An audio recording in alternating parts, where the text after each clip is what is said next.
또 다른 분은 회사에서 진급을 하게 되었는데 너무 부담을 느껴서 힘들고 우울하다며 퇴사만을 생각하고 오셨다가 치료를 받으면서는 휴직을 하고 다시 복직을 하는 쪽으로 생각 전환이 되시더군요. 이런 경우들이 사실 많습니다. 안녕하세요. 마음심TV 고원장입니다. 오늘도 평안하게 지내고 계신가요?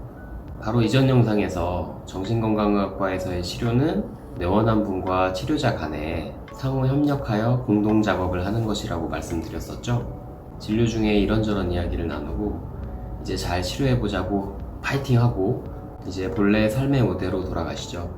그런데 예를 들어서 일주일에 한 번 30분씩 진료를 본다고 하면 그 이외의 시간은 일주일이 만 80분인데 30분을 빼면 만 50분 동안을 원래 생활 현장에서 혼자 지내게 되는 것입니다.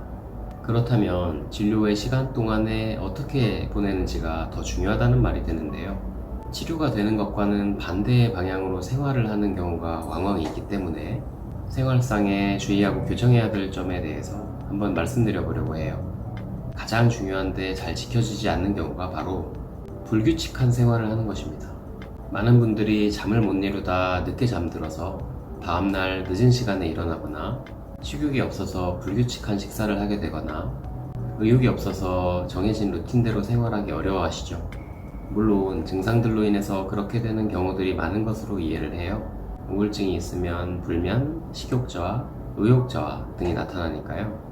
그렇다고 약과 상담에만 의지하면 회복 속도가 더디게 됩니다.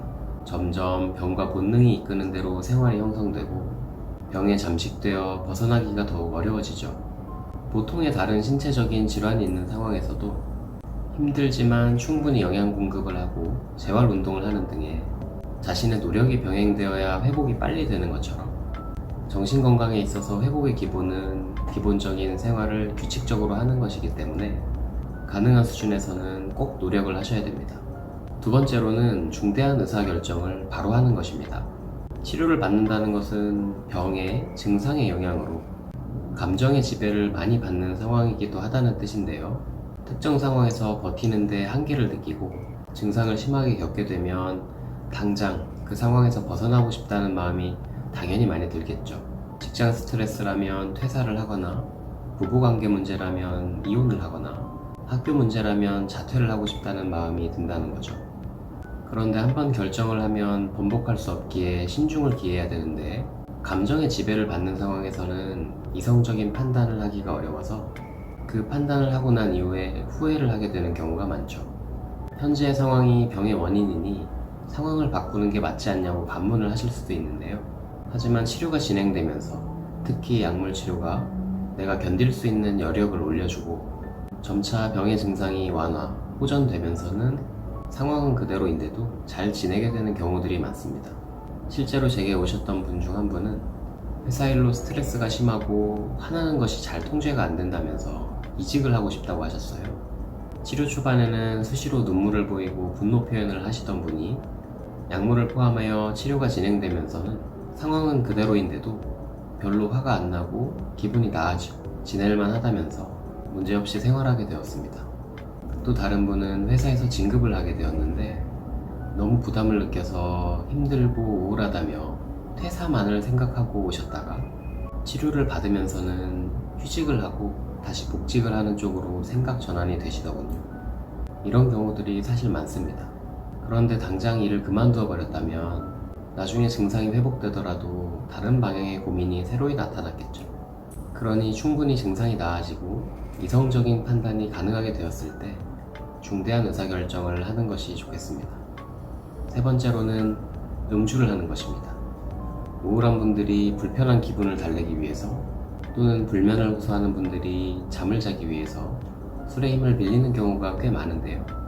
심정적으로는 이해가 되지만 반대로 치료에 있어서는 굉장히 해가 됩니다. 일단 불편한 기분을 술로 달랜다는 행동이 습관화가 되게 되면 기분이 호전되지 않는 한은 계속 음주를 하게 된다는 뜻인데 그렇게 되면 우울증으로 시작이 되었다가 나중에는 더욱 중증인 알코올 의존증으로까지 발전이 될 수 있는 거죠. 불면이 있을 때 음주를 하면 졸린 기운을 가져오기는 하지만 수면의 질을 좋지 않게 만들어서 도리어 다음날 불안과 피로를 조장합니다. 공황장애를 앓는 분들이 음주를 하면 다음날 발작을 겪는 경우가 꽤 많죠.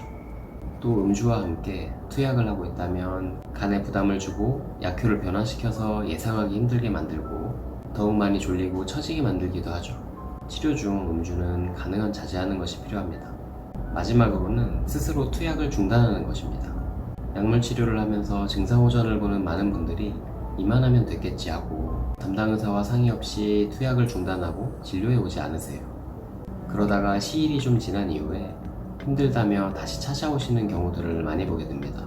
스트레스에 대한 개입 차원에서 치료가 단기간으로 충분한 경우도 있지만 몇 달 이상 꾸준한 치료를 필요로 하는 병의 상태인 경우가 많거든요. 주로 우울증이나 공황장애를 예로 들 수 있죠. 이런 경우에는 약효를 보는 동안 증상 호전이 있더라도 완치가 된 것이 아니기 때문에 투약을 중단하면 증상의 재발을 겪게 됩니다. 이런 경우에는 그동안 치료해온 것을 수포로 돌아가게 하고 투병 기간을 길어지게 만듭니다.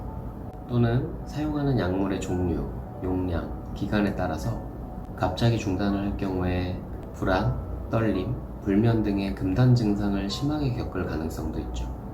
그러니 투약을 중단하고 싶다는 마음이 드시더라도 꼭 담당 의사와 치료 및 종결 계획을 함께 상의해 가면서 의사결정을 하셔야 병으로 고통받는 기간을 단축시키고 하루라도 빨리 건강을 회복할 수 있습니다. 투약을 중단하는 과정은 그 조건을 만족하면 충분히 가능하기 때문에 미리부터 나중에 투약 중단할 것에 대한 어려움을 예상해서 조기에 투약 중단을 하여 더한 고통을 겪지 않으시기를 바라는 마음입니다. 치료 중에 생활간 주의해야 되는 부분에 대해 다시 말씀드리고 마치겠습니다.